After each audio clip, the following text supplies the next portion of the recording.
Hello hello. J'ai été sélectionnée pour participer à une expo organisée par les Lumineuses Lyon. Mais trop chouette. Et du coup, les personnes, donc tu peux voter pour la personne que tu trouves que la photo est vraiment la plus en adéquation avec le thème. Donc là, le thème en l'occurrence, c'était révéler le potentiel féminin, je crois que c'est ça. C'est vraiment une chouette expérience, franchement je pensais pas parce que j'ai vraiment participé à la dernière minute, mais ma photo a été retenue, je suis trop contente. Voilà, donc là elle est exposée actuellement au centre commercial de Confluence, pour ceux qui connaissent à Lyon. Voilà, et c'est du 3 au 28 mars normalement inclus. Et c'est la première fois que je voyais en fait une impression à moi aussi grande.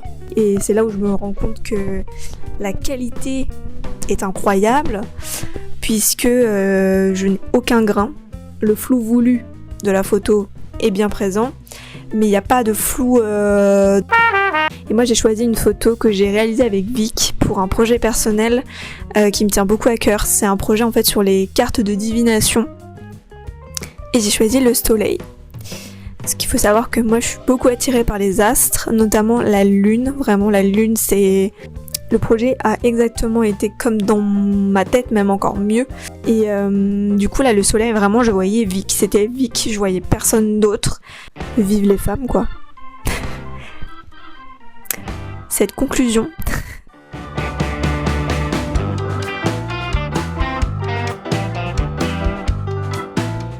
Mais du coup aujourd'hui on se retrouve, donc nous sommes le mardi 7 mars.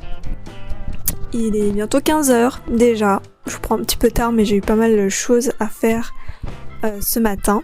Sachant que du coup là entre temps j'ai répondu à des mails et des demandes de devis. Donc voilà un petit peu la paperasse quoi. Concernant le studio, pas de nouveautés pour l'instant. Voilà. Et je pense que je vais vous mettre un petit timelapse des retouches photos, enfin sélection et retouches de ma séance que j'ai fait avec Vic. Artistiquement, cette personne est juste ouf, mais je trouve que c'est hyper satisfaisant de voir un peu le travail du photographe, genre comment, tout le temps qui passe en fait sur les retouches. Après avec le temps maintenant, je vais beaucoup plus vite qu'avant, c'est normal. J'ai trouvé mes presets qui me correspondent à 100%, que j'ai fait moi-même, donc j'ai mis du temps à trouver. Du coup je vais vous laisser avec le timelapse. Pour commencer, je sélectionne les photos que je mets dans un dossier que j'ai renommé sélection.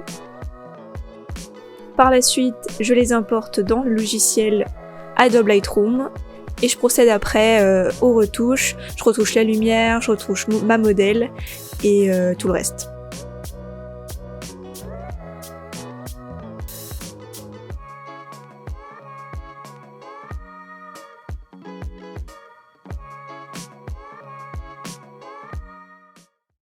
Hier on était mercredi 8 mars et là on est du coup le 9, normal. Aujourd'hui c'est une journée sans make-up, franchement flemme. Il y a des jours où des fois j'ai un peu la foi, mais là non, vraiment zéro. L'exposition à laquelle je participe en ce moment continue d'accepter les votes en fait jusqu'au 28 mars. Parce qu'il y a eu un petit souci en fait avec l'affichage de certaines photos. Donc voilà, hier j'ai pas filmé, mais avec mon copain, ce qu'on a fait c'est qu'il a fait un test de photos dans le fond que je souhaiterais peut-être mettre à disposition pour le thème du printemps. J'ai fait un make-up un peu rapide et assez diffus parce que je veux faire un truc assez naturel. Même si j'ai rajouté un peu de bleu en ras de cils parce que j'avais une robe bleue. J'ai hâte de proposer cette séance-là parce que j'ai eu des clients qui m'avaient contacté pour des séances spéciales Halloween et qui m'avaient dit est-ce que tu vas refaire des shootings à thème et tout parce que c'était trop bien. Donc je me suis dit pourquoi pas au printemps proposer un truc. Je pense pas que je ferai à chaque saison, mais je sais que le printemps et l'automne... Ah, l'hiver aussi j'aime bien, mais printemps et l'automne, pépite. Enfin, le fait de mettre une séance éphémère qui dure que un mois ou quelques dates, je trouve que c'est sympa parce que du coup ça permet d'avoir des photos uniques. Et j'ai posé une date pour faire venir une modèle pour pour mettre tout simplement un petit peu plus en image ce que je souhaite proposer à mes clients ou clientes. Que cette modèle-là, en fait, c'est une amie à moi qui est modèle. Et c'est vrai que c'est plus simple quand je trouve on s'entend super bien avec la personne. Moi, je sais qu'il y a plusieurs modèles où vraiment je sais que ça va filer droit parce qu'on a presque les mêmes idées, ou alors qu'on n'a pas besoin de se parler parce que vraiment c'est pépite. Donc voilà. Donc je vous dis à plus tard dans ce vlog. Et puis de bisous.